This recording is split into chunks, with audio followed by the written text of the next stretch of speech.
bir oy oldin kelib buqa bo'yicha operatsiya deganda davolanib ketgan edim.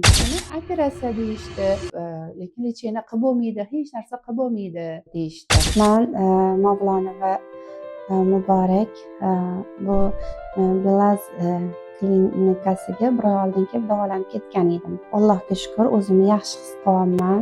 Bir oydan keyin yana kelib bir hafta 5 kun davolanib ketishim kerak edi. Shunga keldik mana shu klinikaga, mana 5 kun davolanib ketyapmiz. Ancha yaxshiman, o'zimni yaxshi his qilyapman. Bu klinikadagi bu xodimlarga kattakon rahmat. Bu Sahil doktorimizga omad.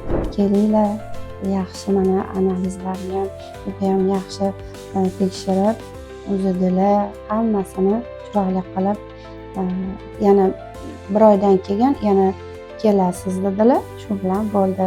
70-80 gacha Alloh havol etsa inshaalloh chiroyli yurasiz. Hammasi oldingidan qaraganda yaxshi deyishdi. Men xursandman bu doktorlardan, bu klinikadan. Rahmat.